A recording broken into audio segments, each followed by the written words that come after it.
پیارے مامو جان اور پیارے نانا جان، ہاں انہوں نے نام لیا ہے کہ میں حضرت ابو سفیان رضی اللہ تعالیٰ عنہ اور ان کے بیٹے حضرت معاویہ رضی اللہ تعالیٰ عنہ پہ بات کرنے ہوں. کیا گل کرنی ہے؟ شروع کر حق چار یار کا نعرہ سب سے زیادہ شد و مت سے کس فرقے نے لگایا؟ تو ان سے پوچھے حق چار یار کا مطلب کیا ہے؟ پنجواں کیوں نہیں یار؟ خلافت راشدہ حق چار یار سیدنا ابوبکر عمر عثمان و علی رضی اللہ عنہم اجمعین وعلیہم السلام اجمعین. حق چار یار میں قیامت پوشیدہ ہے. کہتے ہیں خلافت راشدہ حق چار یار. بالکل ہم بھی مانتے ہیں، ہم ہی تو مانتے ہیں. پھر انہوں نے ساتھ جوڑ لیا سیاست معاویہ زندہ باد. اچھا ہم یہ پوچھتے ہیں جب حضرت علی خلیفہ راشد تھے اس وقت سیاست معاویہ کیا تھی؟ کہتا نہیں ہے بعد میں زندہ باد کہتے ہیں. نہیں پہلے پھر کیا ہے؟ میں بتاتا ہوں کیا ہے. ابو داؤد ترمذی ابن ماجہ میں حدیث ہے، تم میرے بعد بہت اختلاف دیکھو گے، دین میں نئی نئی بدعتوں سے بچنا. علیکم بسنتی وسنت الخلفاء الراشدین المہدیین، میری سنت اور میرے خلفاء راشدین کی سنت کو لازم پکڑ لینا. خلفاء راشدین کے مخالفین کو اہل البدع رسول اللہ نے فرمایا صلی اللہ علیہ وآلہ وسلم، اور کہا ان کو پکڑ لینا. جب حضرت ابوبکر کے خلاف مرتدین کھڑے ہوئے، منکرین زکوٰۃ کھڑے ہوئے، مسلمہ کذاب کے حامی کھڑے ہوئے، ہم سیدنا ابوبکر کے ساتھ رضی اللہ تعالیٰ عنہ. حضرت عمر کے دور میں اس قسم کا اندرونی فتنہ کوئی نہیں تھا، وہ بیرونی قادسیہ اور یرموک. حضرت عثمان کے خلاف جب بلوائی کھڑے ہوئے، ہم سیدنا عثمان کے ساتھ. آگے حدیث کیوں نہیں لے کے چلتے؟ جب حضرت علی کے خلاف لوگ کھڑے ہوئے جمل میں، صفین میں، نہروان میں، اس وقت تم نے اس خلیفہ راشد کو نہیں ماننا. اسی کے اوپر تو میں نے اپنا کربلا والا ریسرچ پیپر لکھ کے 200 احادیث اس میں جمع کی ہیں، جو فی البدی 5 گھنٹے اور میں شروع ہو جاؤں گا زبانی. پھر یہ تو میں اس ٹاپک میں تو اللہ کے فضل سے پی ایچ ڈی کرا چکا ہوں لوگوں کو. ان کو نہیں آپ خلیفہ راشد مانتے؟ ان لوگوں کا دفاع کرنے ہیں. ہم کہتے ہیں پہلے خلفاء راشدین کا دفاع کریں، اس کے بعد اگلی بات ہوگی. مسند احمد میں حدیث ہے، مشکات میں بھی نبی علیہ السلام نے فرمایا اللہ تعالیٰ جب تک چاہے گا تم میں نبوت باقی رہے گی، یعنی نبی علیہ السلام، پھر اللہ مجھے اٹھا لے گا، پھر خلافت علی منہاج النبوہ قائم ہو جائے گی. جب تک اللہ چاہے گا وہ رہے گی، پھر اللہ اس کو بھی اٹھا لے گا. پھر کاٹ کھانے والی ملوکیت کا دور شروع ہو جائے گا، وہ بھی رہے گا جب تک اللہ چاہے گا. پھر جابر حکمرانوں کا دور شروع ہو جائے گا، وہ بھی رہے گا جب تک اللہ چاہے گا. اور پھر ایک دفعہ اینڈ پہ خلافت علی منہاج النبوہ قائم ہوگی. یہ حدیث عمر بن عبد العزیز کو کسی نے لکھ کے بھیجی، اور اس نے کہا کہ حضرت خلفاء راشدین کے بعد جو کاٹ کھانے والی، جو ڈاکٹر صاحب کہتے تھے ملکن عادن، یوں کرتے ہوتے تھے، کاٹ کھانے والی ملوکیت، کاٹ کھانے والی ملوکیت اور جابر حکمرانوں کے بعد آپ کا دور آ گیا. تو عمر بن عبد العزیز سے پہلے اور خلفاء راشدین کے درمیان کون کون تھا؟ ان کو تو حضرت عمر بن عبد العزیز سے خوش ہوئے. ایک حدیث کی شرح یہ ہے، اور ایک زیادہ مضبوط شرح یہ ہے کہ اس سے مراد یہ ہے کہ خلفاء راشدین کے بعد بنو امیہ، بنو عباس، سلطنت عثمانیہ، یہ سب کاٹ کھانے والی ملوکیت ہے جو مسلمانوں کے حکمران تھے لیکن ان پہ مسلط ہے. اس کے بعد جابر حکمران جو ہیں زبردستی ہم پہ مسلط ہوئے، کلونین پاورز، جن کا زور آ کے 20ویں صدی کے شروع میں ٹوٹا. 8 سے 150 سال پہلے تک مسلمانوں کے کوئی ملک نہیں تھے، اکا دکا ملک تھے. سلطنت عثمانیہ ٹوٹنے کی میں بات کروں، اس کے بعد آہستہ آہستہ ملک بننے شروع ہوئے، آزادیاں لینی شروع کی، اور اب خلافت علی منہاج النبوہ کی باتیں شروع ہو گئی ہیں. آپ دیکھ لیں بریلویوں میں بھی حسینی پیدا ہو گئے، حنیف قریشی صاحب حفظہ اللہ تعالی، دیوبندیوں میں مولانا طارق جمیل صاحب حفظہ اللہ تعالی، اور تازہ تازہ خبر تو آ چکی ہے آپ کے پاس، اہل حدیث میں عمر صدیق صاحب حفظہ اللہ تعالی. کیا کر دیا انہوں نے؟ ہاں جی، نیچے لوگوں نے کمنٹس کیا اس کے پیچھے بھی انجینئر کا ہاتھ ہے. صحیح کہہ رہے ہیں، میرے ہی ہاتھ ہے، سارے پیچھے میرے ہاتھ ہے. پیراں دے ہاتھ ہوندے ہیں نا مریداں پیچھے. بھائی جس کو سمجھ آ رہی ہے اس کو سمجھ آ رہی ہے. شیعہ میں بھی دیکھ لیں، جواد نقوی صاحب، کل کلپ نہیں اپلوڈ ہوا، 4 فرقوں کے باغی علماء. جواد نقوی صاحب نے وہ ساری باتیں کر دی ہیں جو میں شیعہ کو جھنجھوڑتا تھا کہ خلفائے ثلاثہ کے بارے میں زبان اور بکواس بند کرو. انہوں نے وہی باتیں کر دی ہیں. شرک کے والے سے کتنا سخت ان کا سٹانس ہے. یار کسی کی جرأت ہے یہ بات کرے. انہوں نے کہا ہمارے غالی شیعہ قادیانیوں سے بدتر ہیں, کیونکہ قادیانی ختم نبوت میں شرک کرتے ہیں اور ہمارے یہ گھوڑے کو بھی خدا بنائے بیٹھے ہیں. یار یہ کون بول سکتا ہے؟ اور انہوں نے کہا ہم سے بھی آگے ایک ڈگری ہے. جڑے عبد القادر جیلانی کے بارے کہتے ہیں انہوں نے بھی روح کھول لی اللہ کرو واپس. ظاہر ہے وہ تو پھر اس تو بھی ہوتی گل ہے نا, بھئی دو پلوانوں کی لڑائی ہوئی, ایک جیت گیا. یہ اسی طرح پریزنٹ کر رہے ہوتے ہیں. وہ بابے ہم تو کنگن نہیں دینا کسی نے, روح کھولی. اور یہ عبد القادر جیلانی رحمۃ اللہ علیہ کا کوئی قصور نہیں, ان کی طرف جھوٹ منسوب ہے. جیسے عیسیٰ ابن مریم کی طرف لوگوں نے ڈیوینٹی کلیم کی, ان کا قصور نہیں ہے. تو یہ حضرت معاویہ رضی اللہ تعالیٰ کے بارے میں ہمارا ان کو, یار ہم صحابی مانتے ہیں انہیں, یہ کوئی چھوٹی بات ہے ہم انہیں صحابی مان رہے ہیں. ہم کہہ رہے ہیں ان پہ گالی گلوچ نہ کریں. ہمارا اختلاف یہ کہ رسول اللہ کیا فرما کے گئے ہیں صلی اللہ علیہ وسلم. مسند احمد کی حدیث سن لی, ابو داؤد ترمذی میں حدیث ہے, نبی علیہ السلام نے اس کا بریک اپ بھی دیا ہے. رسول اللہ کے آزاد کردہ غلام سفینہ رضی اللہ تعالیٰ عنہ کہتے ہیں نبی علیہ السلام نے فرمایا تھا میرے بعد خلافت علی منہاج النبوہ 30 سال رہے گی, اس کے بعد ملوکیت شروع ہو جائے گی. اور کہا بیٹا گن, ابو بکر کے 2 سال, عمر کے 10 سال, عثمان کے 12 سال اور علی کے 6 سال. اس میں بھی 5.5 سال جو ہیں وہ سیدنا علی کے ہیں اور 6 مہینے سیدنا حسن ابن علی کے. تو شاگرد کہنے لگا کہ یہ بنو امیہ والے تو کہتے ہیں کہ حضرت علی خلیفہ ہی نہیں, اور اس میں ابو داؤد نے لکھا یہ کہتے ہیں علی علیہ السلام خلیفہ نہیں ہے. علیہ السلام کا لفظ لکھا, جو مولوی نے عربی میں لکھا رہنے دیا, اردو میں نکال دیا. اسلام 360 میں بھی نکلا ہوا ہے, عربی میں ہے, اردو میں نکلا ہوا ہے. صحیح بخاری میں 6318 میں فاطمہ اور علی علیہم السلام لکھا ہوا ہے, عربی میں لکھا ہے, اردو میں رضی اللہ عنہ لکھا ہوا ہے. صحیح بخاری میں 3748 برأس الحسین علیہ السلام, حسین علیہ السلام کا سر کاٹ کر عبید اللہ ابن زیاد کے سامنے تشت میں رکھا گیا. اللہ کی لعنت ہو, اللہ کے فرشتوں کی لعنت ہو, تمام لعنت کرنے والوں کی لعنت ان لوگوں پہ جنہوں نے حضرت حسین ابن علی کے ساتھ یہ کیا. اور امام بخاری نے لکھا برأس الحسین علیہ السلام, انہوں نے ترجمے میں کیا حسین رضی اللہ عنہ کا سر. مولانا شریف کو مسلم شریف سے, بخاری شریف سے باہر نکالیں تو پھر پیور آپ کے سامنے بخاری مسلم آئے گی, اور یہ ذمہ داری ہماری ہے نکالنے کی. علی علیہ السلام کو یہ خلیفہ ہی نہیں مانتے. حضرت سفینہ کو اتنا غصہ ہے, انہوں نے کہا ان کی پیٹھ سے یہ جھوٹ نکلا ہے.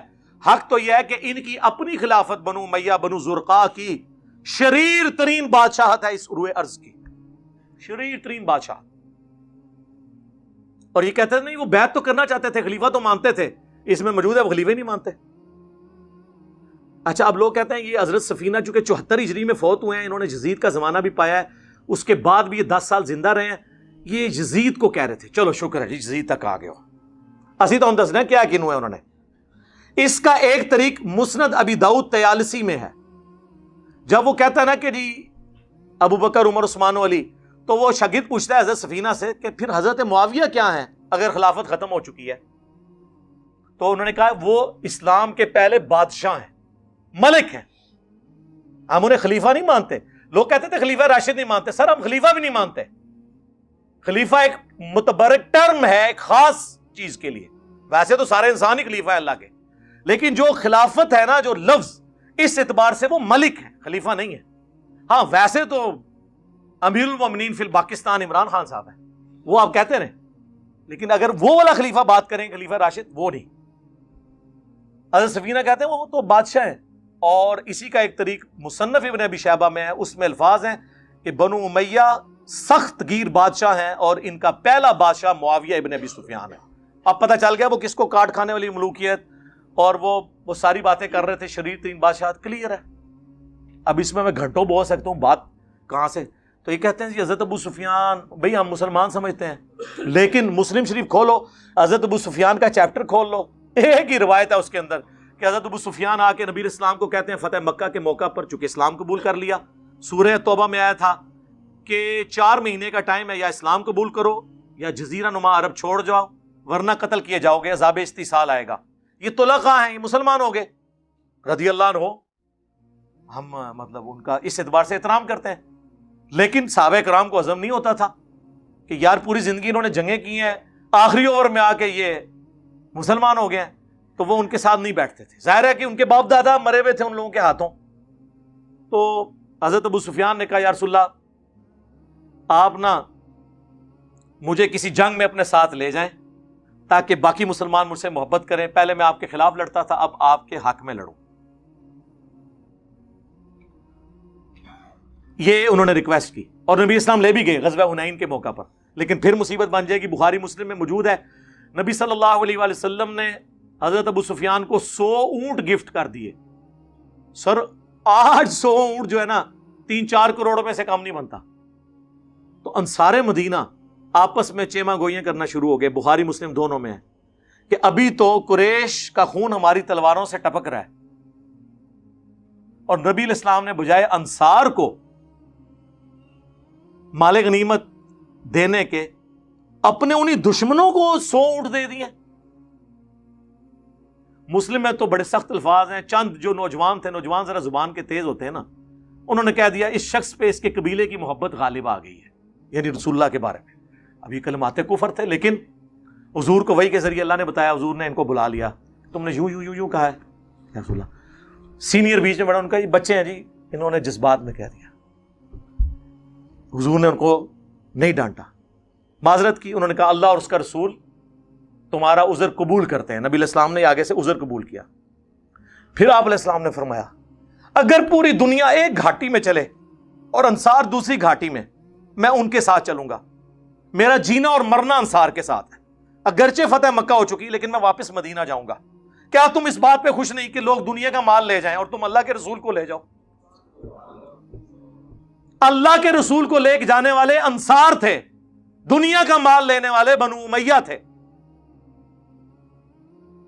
اسی لیے بخاری مسلم میں حدیث ہے انصار سے محبت نہیں رکھے گا مگر مؤمن, انصار سے بغض نہیں رکھے گا مگر منافق. بخاری مسلم میں حدیث ہے انصار صبر کرنا میرے بعد اور لوگوں کو تم پر ترجیح دی جائے گی. تم صبر کرنا حتیٰ کہ حوض کوثر پہ آ کے مجھے ملنا. حوض کوثر پہ کیا ہوگا؟ سحقن سحقن لمن غیر بعدی.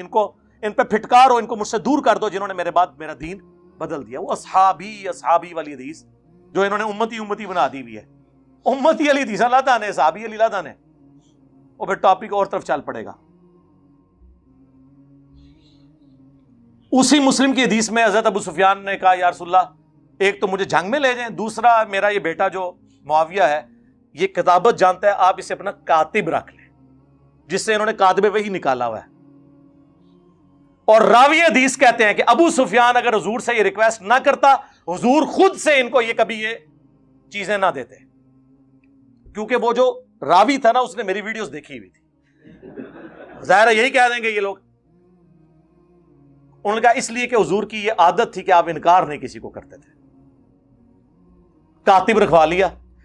یہ کاتب وحی اس طرح بھرتی ہوئی ہے سفارشی, اسی طرح ہی ہوئی ہے نا, اور اس میں کاتب کے الفاظ ہیں, کاتب وحی کے نہیں ہیں. صحیح مسلم میں ایک اور حدیث ہے, نبی علیہ السلام نے ابن عباس سے کہا کہ معاویہ کو بلاؤ, میں اس سے کتابت کروانا چاہتا ہوں. وہاں بھی کاتب وحی نہیں ہے. ایک دفعہ گئے, واپس آ گئے, انہوں نے کہا میں کھانا کھا رہا ہوں. دوسری بار, تیسری بار, کتنا کھانا کھانا تھا. پھر نبی علیہ السلام کی مبارک زبان سے الفاظ نکلے خدا اس کا پیٹ نہ بھرے. بس یہ زبان سے نکلنے والی بات. وہ کہتے ہیں مسلم شریف میں حدیث ہے کہ اگر میں کسی کو بددعا دوں تو اللہ اس کو دعا بنا دینا. سر ایسی کوئی حدیث نہیں ہے. اس کے ساتھ الفاظ ہیں اگر اس بددعا کا اہل نہ ہو تو دعا بنا دینا, اگر اہل ہے تو وہ بددعا ہی بنے گی. جی جن کو دعائیں لگی ہوئی ہیں نا وہ پتہ ہے ہمیں. بخاری مسلم حدیث ہے, انس ابن مالک کہتے ہیں مجھے حضور نے کثرت اولاد کی دعا دی تھی, میں 100 سے زیادہ پوتے پڑ پوتے اپنے ہاتھوں سے دفنا چکا ہوں, اتنی میری اولاد ہوئی ہے. 120 سال کی عمر میں آلموسٹ فوت ہوئے ہیں وہ. اس زمانے میں تو 15-20 سال کی عمر میں شادی ہو جاتی تھی. تو جن کو اولادیں ملی ہوئی ہیں نا وہ دعاؤں کا اثر بخاری مسلم میں موجود ہے. ادھر آپ دیکھ لیں, آپ کتاب الاوائل اٹھا لیں ابن ابی عاصم کی, اس میں انہوں نے لکھا ہے کہ پہلا شخص, بلکہ مصنف ابن ابی شیبہ میں موجود ہے, پہلا شخص اس امت میں جنہوں نے بیٹھ کے خطبہ شروع کیا وہ حضرت معاویہ رضی اللہ تعالیٰ عنہ تھے, کیونکہ ان کا پیٹ بہت بڑھ گیا ہوا تھا دعا کی وجہ سے. میں تو دعا ہی کہوں گا نا, میں بدعا تو نہیں کہہ سکتا. پھر دلائل النبوہ امام بیہقی کی وہ کتاب ہے جس میں 3500 حدیثیں یہ ہیں کہ نبی علیہ السلام کی پروفیسیز اور مستقبل کی خبریں صحیح ثابت ہوئی ہیں. عمار کو باغی جماعت قتل کرے گی، یہ حدیث بھی وہ لے کے آئے. اور بھی کئی حدیث ہیں، اور وہ یہ حدیث بھی لے کے آئے کہ ابن عباس والی جو حضور نے بھیجا تھا، بلاؤ اس کو، میں نے اس سے کتابت کروانی ہے. چوتھی دفعہ آپ نے فرمایا خدا اس کا پیٹ نہ بھرے، اور اس کے آگے لکھا ہے کانا یکتب الوحی، وہ وحی لکھا کرتے تھے. یہ واحد جگہ ہے دلائل النبوہ جہاں وحی کے الفاظ ہیں، باقی ہر جگہ کاتب کے ہیں، خطوط لکھنے والا. اور یہ بس اتنا ٹکڑا اٹھاتے ہیں، کانا یکتب الوحی، آگے لکھا ہے. وہ حدیث کا راوی کہتا ہے کہ حضور کی یہ پیش گوئی پھر پوری ہوئی اور پوری زندگی حضرت معاویہ کا پیٹ نہیں بھر سکا. یہ سال لکھا ہوا ہے کانا یکتب الوحی کے. اور دوسرا میں ان سے معصومانہ سوال کرتا ہوں، دلائل النبوہ میں حضور کی پیش گوئیاں ہیں جو مستقبل میں پوری ہونے والی ہیں، اس حدیث میں کون سی پیش گوئی تھی جو پوری ہوئی ہے؟ یہ حدیث اس کتاب میں کیا کر رہی ہے کہ خدا اس کا پیٹ نہ بھرے؟ جب تک کہ پیٹ نہ بھرا جائے تو یہ پیش گوئی پوری ہو، اور وہ ساتھ راوی نے کہہ دیا. اب جب یہ ہم باتیں بتاتے ہیں، یہ کہتے ہیں یہ بولتا ہے، یہ میں بول رہا ہوں. امام بیہقی کو کہو رافضی، امام مسلم کو کہو، امام بخاری کو کہو. امام مسلم نے تو مسلم کے مقدمے میں لکھا ہے میں عوام الناس کے لیے حدیثیں لکھ رہا ہوں، اور یہ حدیثیں ہی مسلم میں ہیں. ہم سب و شتم کی بات کرتے ہیں تو وہ مسلم میں ہے. 6229 بخاری میں کچھ حصہ ہے اس کا کہ بنو مروان کہا کرتے تھے، ممبروں پہ بلا کے لوگوں کو، صحابہ کرام کو مجبور کرتے تھے کہ حضرت علی پہ لعنت کرو. الفاظ ہے لعن اللہ ابا التراب، نعوذ باللہ. یہ کہتے ہیں سب کا مطلب تنقید ہوتا ہے. لعنت کے الفاظ مسلم میں موجود ہیں، مسلم میں موجود ہے. حضرت سعد ابن ابی وقاص کو مجبور کیا گیا، انہوں نے انکار کیا. اس پہ میرا لیکچر حضرت معاویہ 15 امام اہل سنت کی نظر میں، یہ میری ویڈیو آپ 2-2.5 گھنٹے کی دیکھیں، طبیعت آپ کی صاف ہو جائے گی. تسی بیٹھے کتے ہو؟ او باہر نکلو، تو انہوں پتہ ہی نہیں دنیا بدل چکی ہے. خلفائے راشدین کے خلاف بغاوت کرنے والوں کو نبی علیہ السلام نے باغی کہا ہوا ہے. بخاری مسلم دونوں میں حدیث ہے. باقی صاحب ایک ایک پتھر اٹھا کے لا رہے تھے. عمار ابن یاسر نے 2 پتھر اٹھائے ہوئے تھے مسجد نبوی کی تعمیر کے دوران. 60 سال کی عمر، آلموسٹ 50 سے 60 کے درمیان، 2 پتھر اٹھائے ہوئے.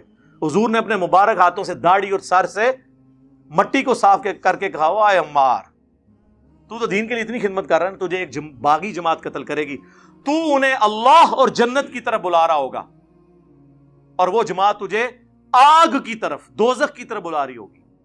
تو حضرت عمار نے کہا، اے اللہ میں اس فتنے سے تیری پناہ میں آتا ہوں. لیکن آزمائش تو ہونی تھی. ہم پوچھتے ہیں کس رضی اللہ عنہ نے، کس رضی اللہ عنہ کے کہنے پر عمار رضی اللہ عنہ کو قتل کیا؟ بتاؤ. امیر معاویہ کانفرنس کر رہے ہو، کرو، 100 دفعہ کرو. عمار ابن یاسر کی بھی ایک کانفرنس کر، بتاؤ لوگوں کو. اور اس جنگ نے کلیئر کر دیا کون حق پہ ہے. مسند احمد میں 4 احادیث میں نے اپنے ریسرچ پیپر میں ڈالی ہیں. اینڈ تے میں تعارف کراواں گا، خدا فری پوری دنیا جاندا ہے، تسی بھی لے لینا، ایتھے سارے نو فری ملے گا انشاءاللہ. مسند احمد میں حدیث موجود ہے، ابو الغادیہ ایک صحابی تھا صلح حدیبیہ کا، اس نے عمار کو قتل کیا. مسند احمد میں یہ حضرت عمر بن عاص کانپتے ہوئے آئے، حضرت معاویہ سے کہا کہ وہ تو عمار قتل ہو گیا، اور حضور نے فرمایا تھا باغی جماعت قتل کرے گی. تو حضرت معاویہ نے کہا تو اپنے پیشاب میں ہی پھسلتا ہے، خود لوگوں کو بتا رہا ہے یہ بات، ہم نے اس کو مارا، نہ علی لے کے آتا نہ وہ قتل ہوتا. پھر مولا علی نے بھائی پھکی دی تھی، انہوں نے کہا پھر حمزہ دا قاتل رسول اللہ سن، نہ رسول اللہ لے کے آندے نہ حمزہ قتل ہوندا. ایک تو کیڑی گل کیتی ہے. پھر مسند احمد میں یہ عمار کا قاتل اور مال لوٹنے والا جہنم کی آگ میں ہے. اس کی وجہ سے ابو الغادیہ روتا تھا. عبداللہ بن عمر بن عاص کہتے ہیں میں بیٹھا تھا تو 2 بندے حضرت عمار کا کٹا ہوا سر لے کے اور آپس میں لڑ رہے تھے، منو نام دیو، منو نام دیو. تے اودے کو نہیں لے کے گئے سن نا جہدے کو نام لینا سی. تو عبداللہ بن عمر بن عاص کہتے ہیں تم ایک دوسرے کو چھوڑ دو، ایک دوسرے پہ ڈال دو بات، کیونکہ میں نے رسول اللہ سے سنا تھا عمار کا قاتل اور مال لوٹنے والا جہنم کی آگ میں ہے. تسی دوسرے دے کھاتے جی پاؤ بھائی، نکل جاؤ دے چوں. تو حضرت معاویہ نے کہا پھر تو ساڈے نال کی پہ لینا ہے؟ انہوں نے کہا میں تواڈے نال ضرور ہاں، لیکن میں نے آپ کے ساتھ مل کے علی کے خلاف کبھی جنگ نہیں کی، کیونکہ میرا باپ آپ کا حامی ہے، اور مجھے حضور نے کہا تھا کہ اپنے باپ کی خدمت کرنا، میں اس کی وجہ سے رکا ہوں، عمر بن عاص کی وجہ سے، ورنہ میں تم لوگوں کی اس ایکٹیویٹیز میں حصہ نہیں ہوں. ابن حجر اسقلانی نے کہا کہ وہ نا حضرت ابو الغادیہ چونکہ صلح حدیبیہ کے صحابی ہیں، ان کو فضیلت کفایت کر جائے گی. صحیح مسلم کی حدیث کہ جنہوں نے درخت کے نیچے میری بیعت کی ان کو آگ نہیں چھوئے گی. تو شیخ البانی جو اس دور کے امام بخاری ہیں ایٹ لیسٹ اہل حدیث کے نزدیک، البانیہ کے تھے، سعودیہ میں آئے، پھر یہاں سے بھی نکل گئے، محدث اعظم سعودیہ، انہوں نے سلسلہ حدیث صحیحہ میں 2008 نمبر میں انہوں نے حدیث میں انہوں نے کہا بڑی مشکل تعویل کر رہے ہو، جب رسول اللہ نے خاص فرما دیا عمار کے قاتل کے لیے تو صلح حدیبیہ والی فضیلت اس سے اٹھ چکی ہے، تو اسی نا جھوٹی وکالتاں کرو، نبی نال جو مولانا ساکھ صاحب فرماتے تھے رحمہ اللہ، نبی نال ٹکر لیندے ہو، اپنی آخرت کی فکر کرو، نبی سے ٹکر نہیں لینی یار۔ یہ اتنا کچھ ہے بیان کرنے کو، آپ لوگوں کو تو پتہ ہے، آپ لوگ سنتے رہتے ہیں، یہ تو مطلب اس کا اینڈ ہی نہیں ہونا، میں کہاں کیا کیا چیزیں بیان کروں، مسلم شریف سے، بخاری شریف سے، نہ ختم ہونے والی چیزیں۔ اب میں آپ کو اصول برکت کے لیے، چونکہ یہ بابوں کو بہت مانتے ہیں، ان کے بابوں کا حوالہ آپ کو مجھے زبانی تو مجھے بہت کچھ یاد ہے۔ بخاری مسلم کی جو حدیث ہے قتل عمار والی، اس کے اوپر حنفیوں کے امام حنیفہ کے بعد چند جو بڑے بزرگ ہیں ان میں سے علامہ بدر الدین عینی ہیں، المتوفی 855 ہجری، جنہوں نے بخاری کی شرح لکھی ہے عمدۃ القاری، جس طرح فتح الباری لکھی گئی ابن حجر اسقلانی کی المتوفی 852، ایک زمانے میں دونوں ہوئے ہیں، حنفی ان کو مانتے ہیں۔ انہوں نے قتل عمار والی حدیث کے اوپر کامنٹس کیے کہ اس حدیث کے بعد جو لوگ یہ کہتے ہیں نا کہ حضرت معاویہ کی پارٹی کو 1 اجر ملے گا چونکہ وہ اجتہادی خطا پہ تھے اور حضرت علی کو 2 اجر، تو میں ان سے کہوں گا کہ اجر کس بات کا، جب یہ کلیئر ہو گیا کہ عمار کو ایک باغی جماعت قتل کرے گی، اس حدیث کے باوجود حضرت معاویہ نے قتل عمار کے بعد بھی اپنی غلطی نہیں مانی، تو اجر کس بات کا؟ کیا حضرت معاویہ اس پہ خوش نہیں ہے کہ انہیں برابر چھوڑ دیا جائے؟ یہ علامہ عینی لکھ رہا ہے، میں نہیں، وہ کہنے بھائی جی بچ جائے، یہی بڑی گل ہے، تسی دفاع کرنا آئے ہو، جاؤ اپنا کتابیں جا کے پڑھو، او پڑھ کے آؤ یار، کوئی علم حاصل کرو، تو انہیں پتہ ہی نہیں ہے کہ کیا کچھ لکھا ہوا ہے۔ اس سے بھی بڑھ کر ملا علی قاری، کتنا بڑا نام ہے، 1014 ہجری میں فوت ہوئے، انہوں نے مرقہ لکھی ہے، مشکات کی شرح، دنیا میں اس طرح کی شرح کسی نے لکھی، حنفی عالم ہے، انہوں نے قتل عمار والی حدیث کے کانٹیکسٹ میں لکھا کہ حضرت عمار کے قتل کے بعد یہ کلیئر ہو گیا کہ حضرت علی کی جماعت حق پہ تھی اور حضرت معاویہ کی جماعت باغی جماعت ہے، لیکن پھر انہوں نے کہا لیکن افسوس کی بات ہے کہ حضرت معاویہ نے قتل عمار کے بعد بھی اپنے اس معاملے پہ رجوع نہیں کیا اور قتل عثمان کو اپنی ڈھال بنا لیا، جبکہ وہ اپنے دل میں خلافت کی خواہش، دنیا کی خواہش چھپائے ہوئے تھے اور ڈھال قتل عثمان کو بنائے ہوئے تھے۔ کون؟ ملا علی قاری۔ اور کہتے ہیں افسوس حضرت معاویہ کے اس عمل سے قرآن اور حدیث دونوں کو پس پشت انہوں نے ڈال دیا، مہجور ہو گئے دونوں۔ لو جی، مولا علی قاری اور ابن حجر اسقلانی، اہل حدیثوں تسی بھی لے لو، تہاڈا سب تو بڑا بزرگ نے ابن حجر رحمہ اللہ، کہندے نا بار بار فتح الباری، ذکر معاویہ چیپٹر نکالے، میں نے سب، اچھا یہ گھبرانا نہیں، یہ سب کچھ ہمارے پمفلٹ میں موجود ہے، میں بھی تعارف کرواتا ہوں۔ اس میں انہوں نے لکھا ہے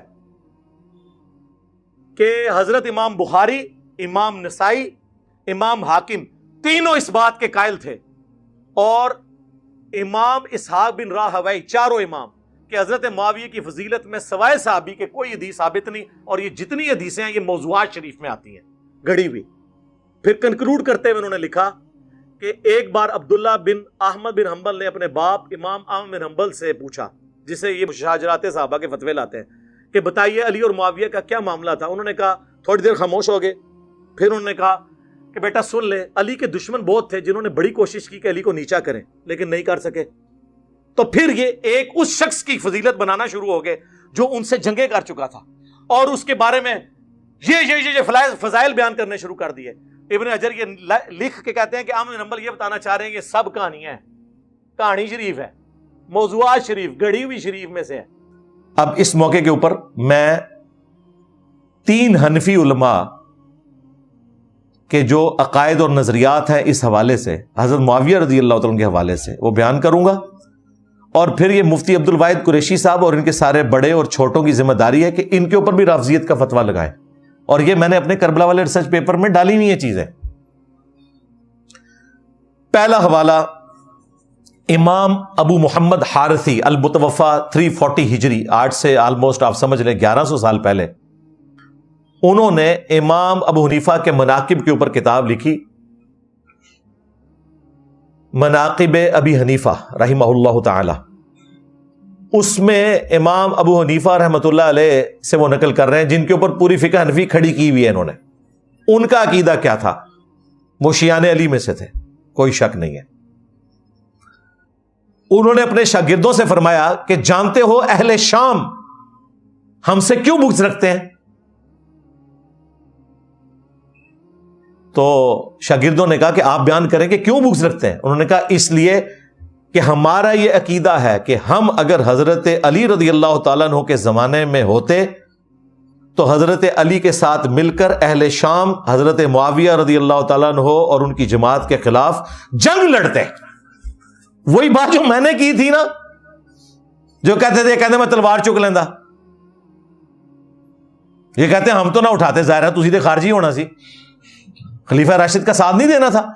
امام حنیفہ کہہ رہے ہیں میں اس زمانے میں ہوں تو میں اہل شام کے خلاف اور حضرت معاویہ کا ذکر کیا، ان کے خلاف تلوار اٹھاؤں حضرت علی کی حمایت میں. اس وجہ سے شامی ہم سے بغض رکھتے ہیں. معاملات کس لیول تک بگڑے ہیں؟ مسلم شریف میں حدیث ہے 4776،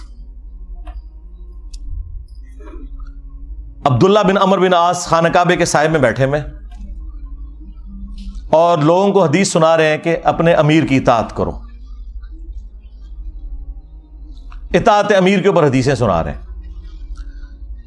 ایک تابعی عبد الرحمن بن عبد رب کعبہ کعبے کے سین میں داخل ہوتا ہے اور وہ جب ان کی گفتگو سنتا ہے تو کہتا ہے کہ حضرت یہ حدیث آپ نے خود نبی علیہ السلام سے سنی تھی کہ حکمرانوں کی اطاعت کرنی ہے؟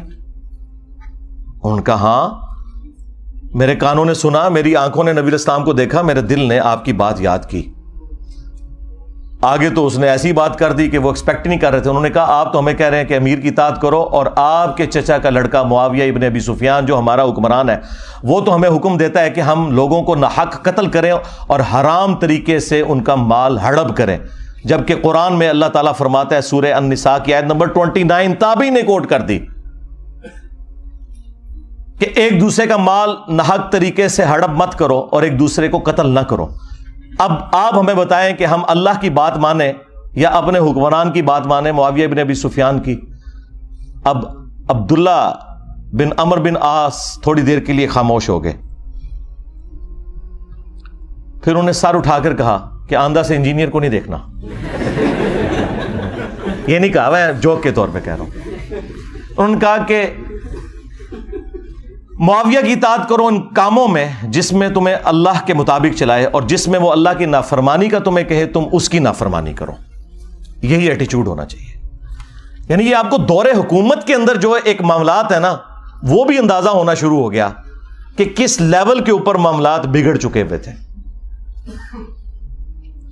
پھر صلح حسن کے حوالے سے بھی باتیں کرتے ہیں، وہ بھی آپ میرے اس میں ہی پڑھ لیجئے گا، میری ویڈیوز بھی ریکارڈ ہیں. کربلا کے بعد کون سی صلح حسن رہ گئی؟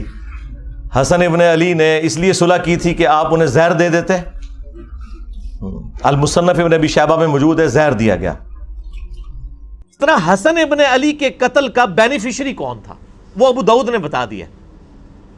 اور دوسرا ٹروتھ ریویل ہوگا کہ مولا علی علیہ السلام کو ممبروں پر آل امیہ کے دور میں جو لعنت کروائی جاتی تھی، سب و شتم ہوتا تھا، وہ کہتے سب کا مطلب تنقید ہے، تنقید نہیں ہے. صحیح مسلم انٹرنیشنل نمبر کے مطابق 6229 نمبر حدیث ہے، لعن اللہ ابا تراب، ابو تراب پر اللہ کی لعنت، نعوذ باللہ من ذالک. لعنت کرواتے تھے وہ. یہ لعنت کیوں کرواتے تھے؟ یہ بھی ایک کوسچن ہے نا، کہ اس سے ان کو کیا ملتا تھا؟ یہ ٹروتھ بھی آپ کو اس حدیث میں ریویل ہوگا کہ بیسیکلی وہ چاہتے تھے کہ خلافت راشدہ کا ایک بھیانک چہرہ لوگوں کے سامنے آئے، لوگ خلافت کی تلاش میں نہ رہے، ملوکیت کو قائم رکھیں. لہٰذا مولا علی پر لعنت کرواؤ. جب مولا علی سے لوگ متنفر ہوں گے خود بخود ہی کہیں گے کہ یہ ملوکیت کا سسٹم، آل امیہ کا سسٹم بہتر ہے. یہ بھی آپ کو اس حدیث میں پتہ چلے گا. اور آپ کو پتہ چلے گا کہ آل امیہ بینیفیشری ہے حسن ابن علی کے قتل کی. اب قاتل کون ہے؟ وہ آج کے زمانے میں بھی میرے بھائی جب CCTV کیمرہ ہیں، سب کچھ ہیں، یہ اس طریقے سے کوئی اس کی خفیہ ویڈیو تو مطلب نہیں بنا سکتا تھا اس زمانے میں. تو آج کے زمانے میں بھی قاتل تک پہنچنا بہت مشکل ہوتا ہے، تو اس زمانے میں تو بہت مشکل تھا. اسی طریقے سے عثمان غنی رضی اللہ تعالیٰ عنہ کے بھی اسپیسیفک تو کوئی نہیں کر سکتا کہ قاتلین کون تھے. ایک اسیسمنٹ ہی ہے، یہاں پر بھی یہی معاملہ ہے. یہ حدیث ہے ابو داؤد میں 4131 انٹرنیشنل نمبر کے مطابق، اور یہ کم از کم 3 اہل سنت کی مین سٹریم کی کتابوں میں ہے. سنن ابی داؤد میں ہے 4131. اس حدیث کو شیخ البانی بھی صحیح کہتے ہیں. شیخ زبیر علی زئی صاحب رحمہ اللہ تعالی، جن کا کرائٹیریا صحت کا بڑا سخت تھا، وہ بھی اسے صحیح کہتے ہیں. اس حدیث پہ بعض ناسبیوں نے جو اعتراض کیا منکرین حدیث نے، میں انشاءاللہ وہ اینڈ پہ ڈسکس کروں گا، کیونکہ وہ عام بندوں کا ٹاپک نہیں ہے، اس لیے میں اس موضوع کی روانگی کو توڑنا نہیں چاہتا. ابو داؤد میں 4131، مسند احمد میں ہے 17228 عربی والے میں مکتبۃ الشاملہ میں، اور جو اردو پی ڈی ایف ہے مکتبہ رحمانیہ کا، اس میں ہے 17321. یہ سارے جے پی جیز انشاءاللہ ہم ساتھ اٹیچ کر دیں گے. اور تیسری کتاب ہے المعجم الکبیر طبرانی، اس میں امام حسن علیہ السلام کے چیپٹر میں انٹرنیشنل نمبر کے مطابق 2628 ہے، اور مقدام بن مادی کرب والے چیپٹر میں 636 نمبر ہے. 2 دفعہ امام طبرانی اس حدیث کو لے کے ہیں، المتوفا 360 ہجری.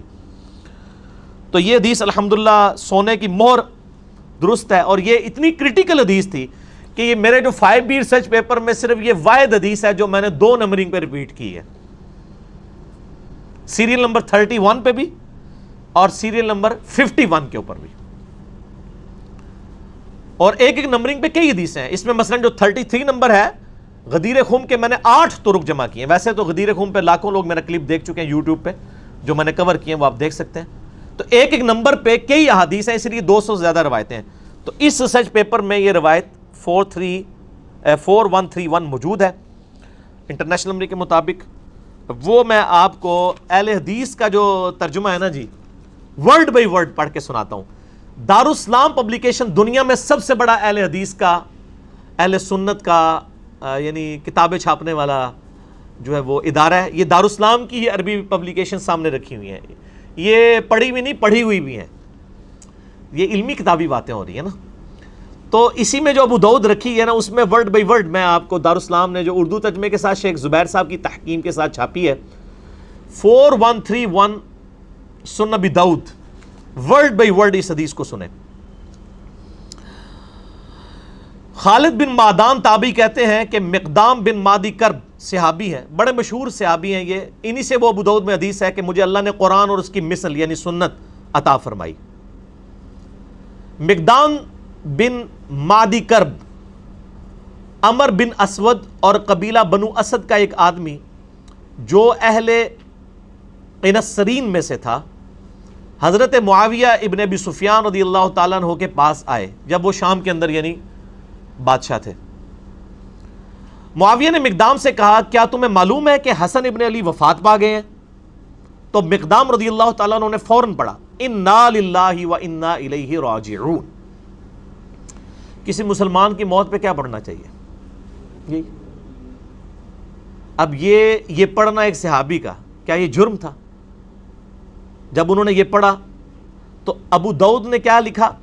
فقال لہ فلان، تو ایک آدمی نے، ایک مرد نے، فلاں شخص نے اس کے جواب میں کہا. اب یہ فلاں کون ہے؟ وہ حضرت معاویہ خود تھے، کیونکہ مسند احمد میں موجود ہے معاویہ نے مقدام سے کہا. ابو داؤد کی عادت ہے کہ وہ جب کسی صحابی کا غلط کام آ رہا ہو نا تو اس کو فلاں کر جاتے ہیں. ابو داؤد کے اندر کئی مثالیں میں نے اس پمفلٹ میں لکھی ہیں. جب فلاں شخص فلاں کو ملنے کوفے آیا تو علی پر لعنت کروائی. وہ سنن نسائی الکبریٰ کے اندر ہے کہ جب معاویہ ابن ابی سفیان مغیرہ ابن شعبہ کو ملنے کے لیے کوفہ آئے تو حضرت علی پہ لعنت کروائی. تو ابو داؤد نے فلاں فلاں کر دیا. میرا ایک یوٹیوب پہ کلپ لاکھوں لوگ دیکھ چکے ہیں، سنی اور شیعہ کی کتابوں میں حق چھپانے کی مثالیں. یہی کام نہج البلاغہ میں جب مولا علی کا خطبہ حضرت عمر کے بارے میں آیا تو شیعہ نے بھی وہاں پہ وہ فلاں شخص پہ اللہ کی رحمت ہو، اس نے دین کے لیے یہ خدمات کی. یہ کام شیعہ نے بھی پایا تو کام سنیہ نے بھی پایا. ٹھیک ہے نا جی. تو جدو کوئی کام پائے تو اس کام سے رسی کاٹ سکنے ہیں اللہ دے فضل. یہ میں کوئی تکبر کے طور پہ نہیں، میں جسٹ جوک کے طور پہ بول رہا ہوتا ہوں، کیونکہ نہ میں وہابی نہ میں بابی، میں ہوں مسلم علمی کتابی. تو حضرت معاویہ نے کہا، مسند احمد میں بھی اور المعجم الکبیر طبرانی میں بھی موجود ہے جو میں نے نمبر بتایا، کہ حضرت معاویہ نے یہ کہا کہ مقدام کیا تم حسن کے مرنے کو مصیبت سمجھتے ہو؟ انا للہ و انا الیہ راجعون۔ میں نے کہا تھا نا آپ کو پتہ چلے گا قاتل کون ہے، یہ تو ہم نہیں کہتے، لیکن بینیفیشری کون ہے، خوشی کسے ہوئی حسن کے مرنے پر؟ آل امیہ کو۔ انہوں نے کہا، اب مقدام بن مادی کرب کو بڑا غصہ آیا، انہوں نے کہا میں حسن کی وفات کو مصیبت کیوں نہ سمجھوں، جبکہ رسول اللہ صلی اللہ علیہ وآلہ وسلم نے ان کو اپنی گود میں بٹھایا ہوا تھا اور فرما رہے تھے حسن مجھ سے ہے اور حسین علی سے ہے۔ یعنی مقدام بن مادی کرب کہتے ہیں میں نے نبی الاسلام کو خود دیکھا ہے کہ اپنے زانوں پہ ایک طرف حسن ابن علی کو بٹھایا ہے، دوسری طرف حسین ابن علی کو، اور کہہ رہے ہیں حسن مجھ سے ہے، حسین علی سے ہے۔ اور یار جس نے نبی کو اتنی محبت کرتے ہوئے دیکھا ہو تو سر پھر اس شخص کی وفات کے اوپر اس کو پھر غم تو ہوگا نا۔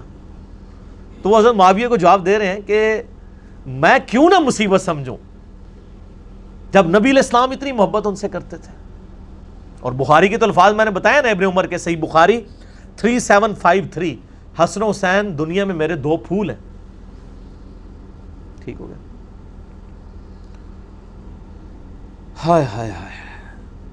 اب وہ جو اسدی شخص مقدام بن مادی کرب کے ساتھ گیا ہوا تھا نا حضرت معاویہ کو ملنے ہوئے، آپ کو پتہ ہے شاہ سے زیادہ شاہ کے وفادار ہوتے ہیں چمچے، وہ چمچہ تھا۔ اس نے دیکھا کہ جب معاویہ ہی توہین کر رہے ہیں حضرت حسن ابن علی کی، یہ بات کہہ کے کہ حسن کا مرنا کوئی مصیبت ہے، انہوں نے کہا میں بھی بیچ اپنا تھوڑا لچ تال دیا۔ تو اس نے کہا فقال الاسدی جمرۃ اطفأ اللہ، حسن تو ایک آگ کا کوئلہ تھا جسے اللہ نے بجھا دیا۔ انا للہ و انا الیہ راجعون۔ اللہ کی لعنت ہو ایسے لوگوں پر جو اہل بیت کے ساتھ بغض رکھنے والے تھے۔ صحیح مسلم میں حدیث ہے، علی سے محبت نہیں رکھے گا مگر مومن، علی سے بغض نہیں رکھے گا مگر منافق۔ صحیح مسلم 240۔ اور یہ آپ دیکھ لیں سیدنا علی کی اولاد کے ساتھ غدیر خم پہ جو نبی علیہ السلام نے کہا تھا میں اہل بیت کے معاملے میں تمہیں اللہ کا خوف دلاتا ہوں، 6225 سے 6228 تک صحیح مسلم میں، وہ اہل بیت سے مراد مولا علی اور ان کی اولاد لی تھی، کیونکہ سن نسائی الکبریٰ میں مسند احمد میں آگے الفاظ ہے غدیر خم کی حدیث کے کہ مولا علی کا ہاتھ پکڑ کے نبی علیہ السلام نے صحابہ کے دوران یعنی غدیر خم پہ بلند کر کے کہا من کنت مولاہ فہذا علی مولاہ، جس کا مولا میں اس کا مولا علی، جس کا جگری یار میں اس کا جگری یار علی، جس کا آقا میں اس کا آقا علی۔ اور پھر کہا اے اللہ علی جو علی سے محبت رکھے تو بھی اس سے محبت رکھ، جو علی سے بغض رکھے تو بھی اس سے بغض رکھ۔